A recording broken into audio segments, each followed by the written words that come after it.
Ades ku kanurin tongortui.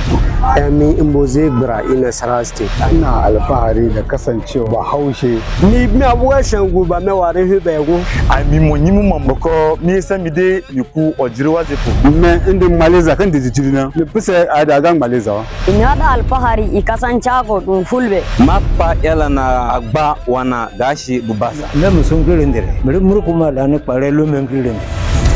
Nasarawa people.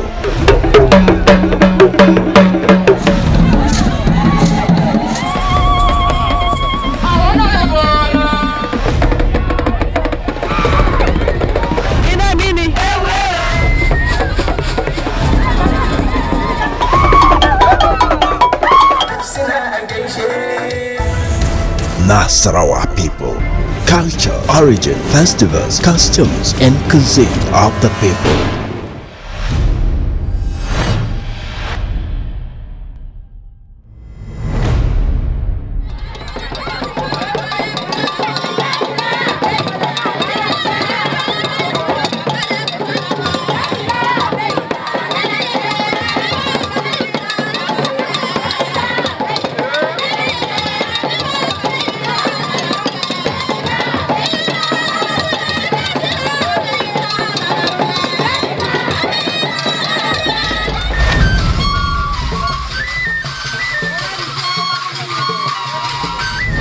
We're the first settlers. It means we do not have to struggle to displace anybody because there were no inhabitants. We only have animals to curtail with. Given a few number, with wild animals around, you must be strong to resist because they are looking at you as a strange person and among them, and you are fewer that are migrating. You have this to contest with. But we never had a cause to fight any tribe on our way. We are warriors, we are hunters, we are farmers. But because there was nobody around this axis, we came on a free ride. We're only fighting animals. And so we got to this place at peace. We didn't have to fight anybody. Nobody had to fight us to prevent us from our movement. So we came freely as God guided us. Why the Lafia people were able to seize that place is not by war. It's not by anything. It is because of our leniency. We are people that do not want problem. When they came from their area, they met us in Lafia town. When they met us in Lafia town, if our people go to farm, before they come back from farm, they will kill their he-goats or anything and put it in our bamboos. Our people, by so doing, they say, Kai, I don't think they will be able to stay with these people.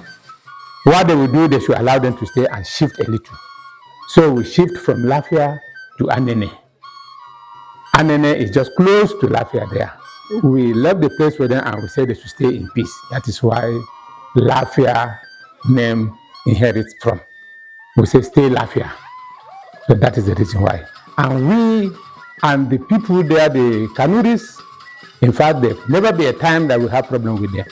We will be living in peace with them up to today.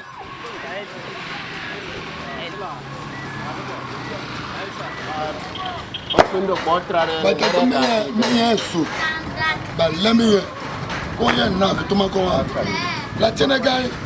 only that people abuse the term peace.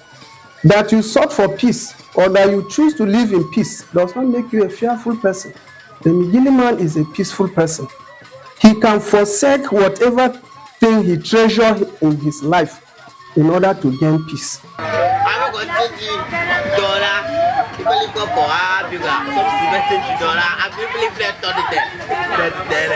The word or the name Migili depicts a people, a defined people.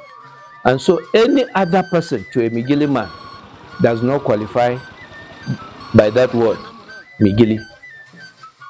He suspects all other persons except his own. He does not trust any other person except his own. And so because of this, the moment a particular group of people that is not known to him or to a typical Migili person or group of persons, they suspect that person. They believe that such persons don't behave rightly. And because of this, a typical Migili man tends to avoid all other groups other than their own. And this was what stood us out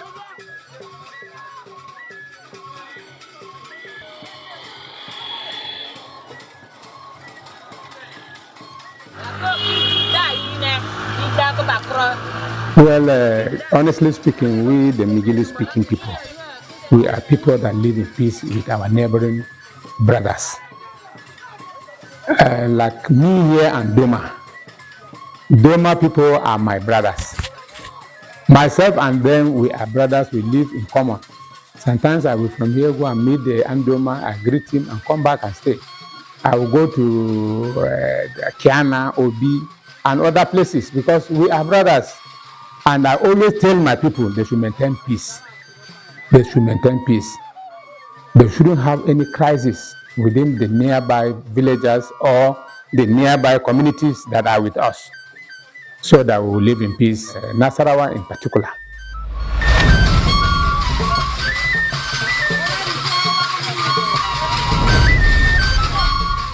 So, nere bene zane adoro ko ba ko ye ni se bana kuna de bon agwishi de bo ba jere mu ko bi ku mi entry ba ko so nanjere ka ba watermelon ni na Just like that of farm, we have elders, we have somebody that is in charge of land matters. We have them, so that if they have problem, they may not come to me direct, but they will go to those people that are concerned. They will go there and see. And you know, our farms is inheritance. It is inheritance. Most of the farms surrounding the Koro people is inheritance. In those days, like in Ashiye, if you did anything wrong, we have, apart from pouring the bukutu on the ground, we have Isha, that is, we'll go and confirm, confirmation from the gods. And other, we call it Rovon. We have one we call Rovon. That one is maybe the person who has died. The gods will tell you who the medicine that killed that person. But this one,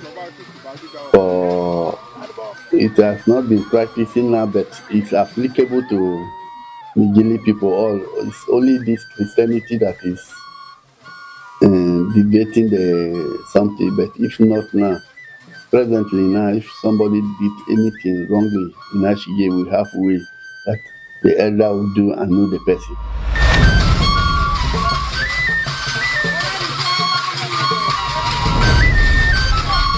A Migili man is one man who is given to standing by what is right, is given to worship of God in whatever way, honestly, because worship was one thing that associates a Migili man to God. And we don't take God for granted in our worship. And maybe that's the basis for which they are honest. Because being dishonest is like offending the gods. And offending the gods is like threatening one's life. Migili tribe, like other ethnic groups, used to be idol worshippers. With the coming of Christianity, they have decided to abandon the idol worship side of things. And that makes it easier for them to forget about their culture. But we have always encouraged them that they should continue with their tradition, which doesn't involve idol worship. For example, the Musha people have what we call Abene, which they stage when an elderly somebody dies. So we're encouraging them, since it is not an idol worship, they should continue with their Abene. But where it is associated with idol worship, I as a Christian wouldn't encourage it. So it's left up to those who are not.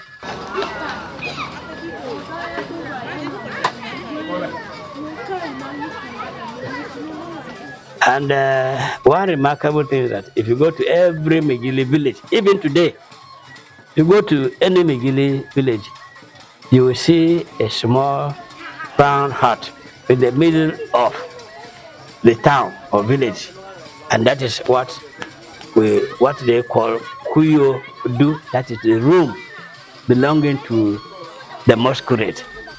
When the Christianity actually came, some of us were privileged to be born into Christianity. and they were living side by side. The striking thing about Christianity was the Christmas celebration. And we also saw the antagonism between Christians and the heathens. They refers to those who believe in traditional religions as Miedufu, meaning they are people of darkness. And those of us that were Christian were seen as people of light. And so there was always this antagonism between the people of light and the people of darkness. And the striking thing was that we saw trouble coming from the people of light, more or less, because they would be the ones singing against the tradition, making those ones who are of darkness look bad. And it is now that we begin to realize that some of them in the so-called darkness were actually good people.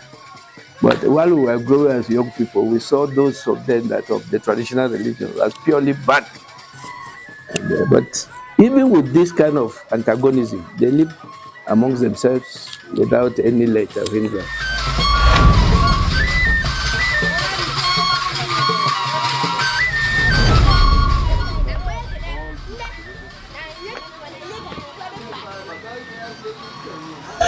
You know, an elderly person in a community is a man that is looked upon as having seen generation, having seen decades of life, passed through experience. And you get to that age, you are honored and respected. And your burial must take certain measures that connotes your reputation in the community. Whether you are a chief or a chieftaincy holder or a title holder of any kind, by your age, you arrive and your burial is honored. And you know, in the Migili community, no dead is free. A dead comes with a reason. And once an elderly person dies and is being prepared for burial, his uncles from the maternal side will be invited. And they will be taken to the cultural home setting of that particular village. A traditional dance will be organized for the person until dawn. His uncles will come with their dance group, they will dance, the community itself will dance, and at the late evening, when the sun is about to set, but because for an elderly man is not buried in the afternoon, is buried at the dark, because it is believed culturally that he must belong to one occultic group or the other in those days, and therefore you don't do his burial in the afternoon, it is in the night, so that they will have the opportunity to do certain rituals that are not for everybody to be seen. And by evening, after the dance towards 6:30, when the sun is about to set, there's a drum, a call up goge that will be hit or that will be beaten to signify that it is now time for this elderly man to be taken to his grave site. And so all the dance groups, all the women will have to flee the dancing ground and move to their homes before the body of this elderly person will be taken to his grave for the rituals of burial.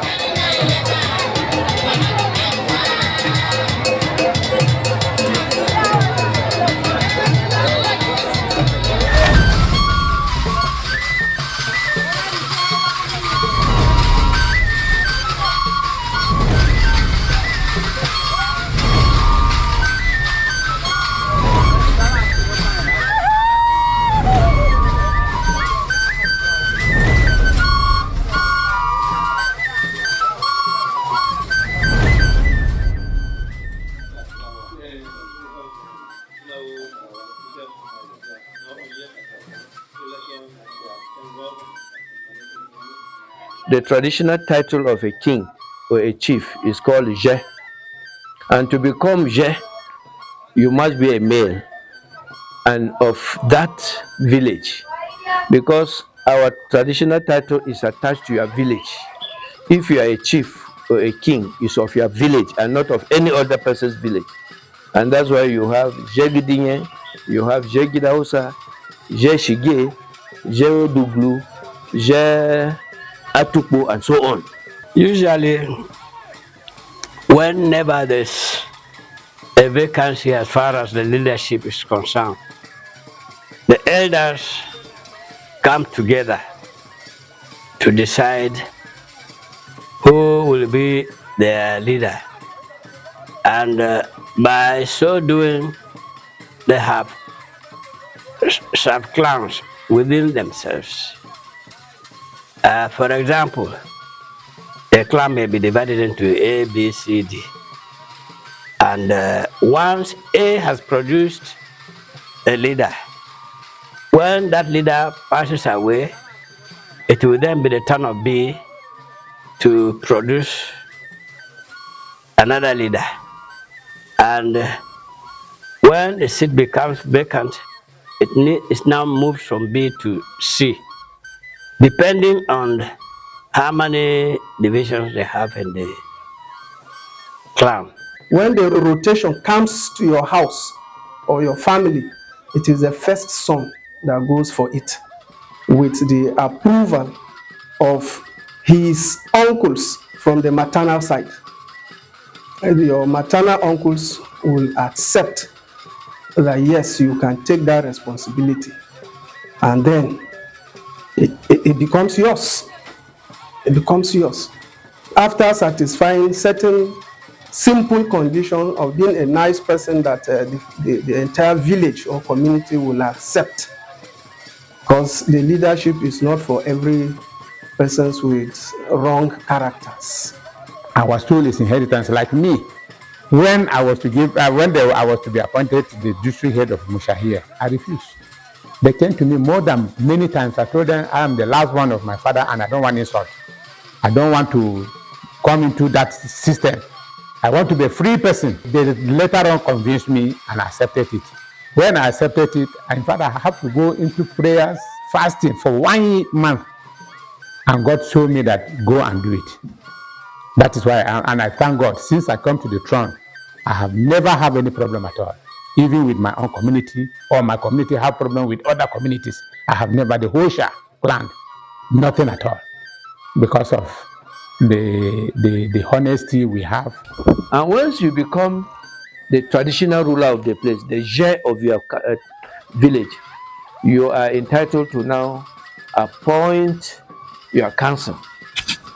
And the council basically will have to be Ndaje, which means the father of the chief, and it's called Oji. Then you will have Agbeleje. Agbeleje are the representative of each of these ward or hamlets. So you have Gbeleje Po, you have Gbeleje Cho. Now all these will be appointed by the Je in consultation with the other people we call Muchoklu. Now Choklu is a title that is by birth. You don't just become Choklu. You only become Choklu when you are found to be the eldest male in that ward or hamlet. And once you become Choklu, by your age, is a title that you must hold. In fact, your own hamlet or your ward is in your care.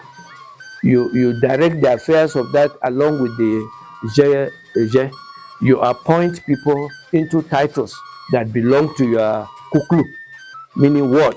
First, you must be a respected person within your community, within your house, because this responsibility called titles, it's you that represent your family in the village square meetings.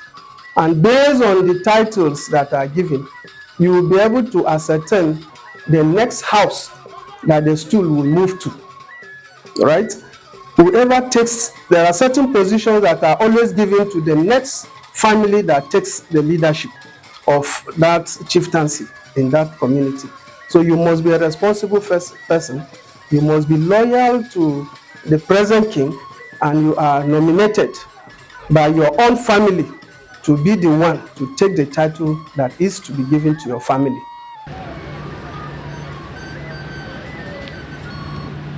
Je Migili is a kind of agreement amongst Migili to now come under one umbrella, to have one traditional ruler to rule over the entire Migili people in the world.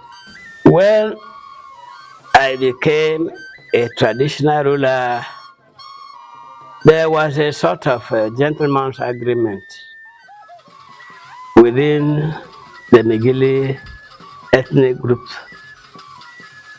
The first Migili hailed from Muzro, that is from Duduguru side.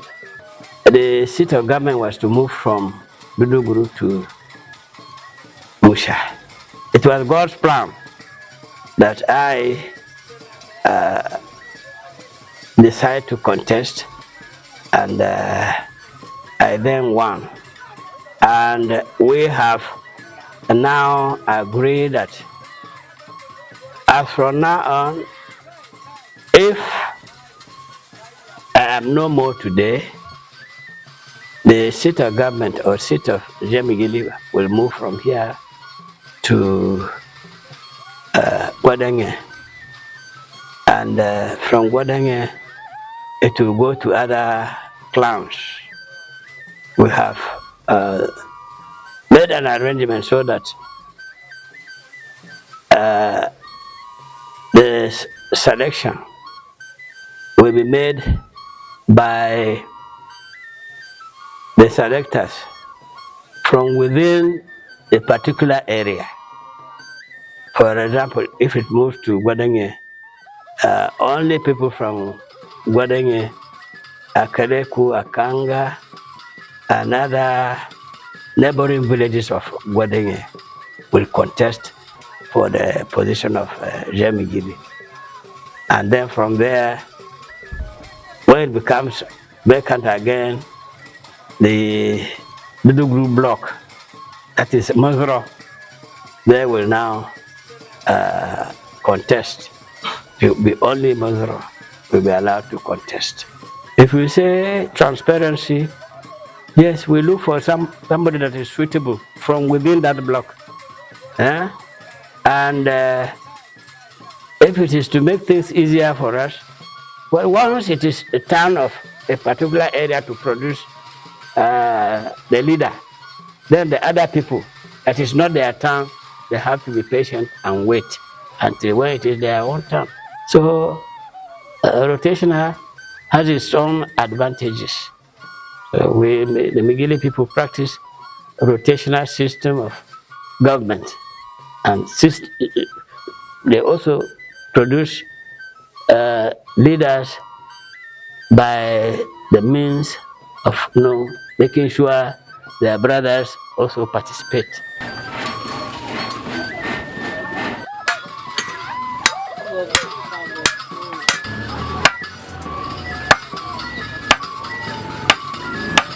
Partaking in politics is done to now. Our people have benefited a lot. And many government amenities from the state have been driven to our areas, where today we can be proud that we have chieftaincy institution of Migili, and not only Migili, we have the institution of Zeduglu as a second class chief. Now Migili is first class chief. The Zegude is a third class chief. Jemusha today is a second class chief. All these are dividends of democracy. And the Ashige is a third class chief today. All these are Migili people, and it's as a result of our people partaking in politics, right from the First Republic to date.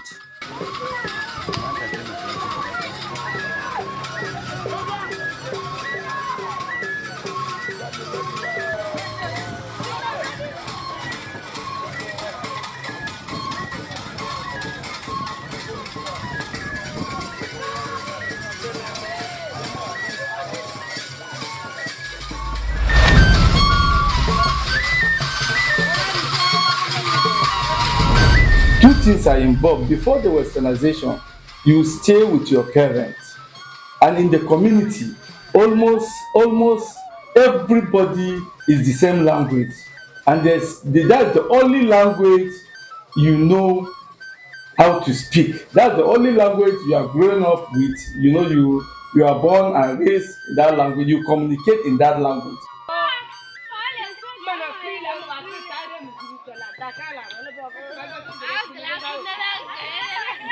But because of westernization, one, some people's parents secured an employment, they have left their settlement, they have left their village now to say to a city urban development, and there if the father is not always at home, you know, to correct or to speak with his children. So invariably, the way a child is grown up in the urban city and in the village is different. It must definitely affect the way he speaks. That is one. And secondly, intermarriages equally affected the way a child speaks. Westernization has affected our culture. The youth that do go to farm, most of them now, they don't want to farm. They like a Western education to go and work in the office. It affects us in some way that our culture is not being practiced very well again. The dancing steps have changed too because of westernization. Now a lot of young men and women don't even know how to do the traditional dance because the number of festivals have drastically reduced. In those days, you will find out in a year there are series and series of festivals. You are finishing this, you enter this, or this community will have their festival. They will invite people, other communities to come and celebrate with them. They like that all through the years. One community will do the same, but now because of westernization, the young men and women are not even at home again.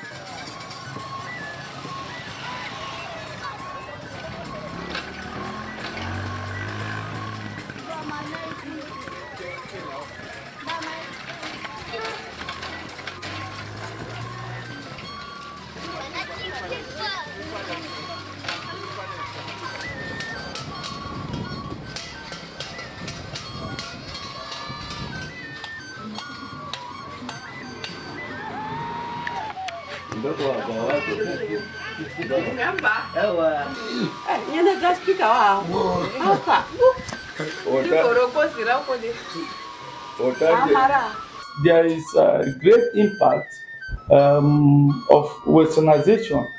If not because of westernization, we cannot be having this interview now. If not for westernization, we cannot be competing with other tribes in these states.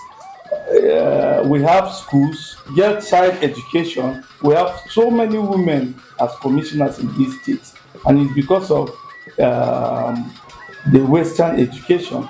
We have been having commissioners in these states. We have been having directors generals. We have been having permanent secretaries. If not for the Western education, we wouldn't have gotten that.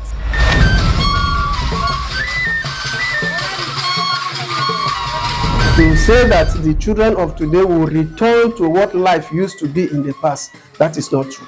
It's not possible. It's not possible because we grow with generation. There are certain things that are very alien for this generation, and therefore the children today will never go back into it, because even when they do, they will not fit in the present day dispensation. Therefore, we can only streamline so that certain attributes of a Migili man does not disappear completely, as the decency in our attitude, obedience to our elders, respect for constituted authority. These are prominent in the Migili nations, and these are areas we will not want our children to let it go. Some people paid money to see other people's culture, and as far as I am concerned, the Migili culture is one of the richest culture. If it can be harnessed and be used properly, it can bring revenue to this state. Culturally, Migili people are very good culture that our people inherit. and their culture is good. They are very charitable, very cherishing. You know, the Migili man has cultural dances, various types. A lot of people to revive the other Iraq too, like Iraq now, you know. So when they come to dance it at the end of the year, especially November ending or December, early December, to indicate that they have successfully carried out farming season for the year. And giving praise and thanks to Almighty God for being with them. And Idu dance, Odu, once a war is coming to your community, and once Idu comes out to dance, the spirit of our ancestral father will far away anybody, any warrior or any external aggression that will come to the community. Yes, that is why we still maintain our village square meetings, we still maintain our meetings with our paramount rulers and our village chiefs. And these meetings are often spoken in language, in our tribal languages. Every week I ask them to be practicing this Ogu dance, to be practicing and encourage them to be farming.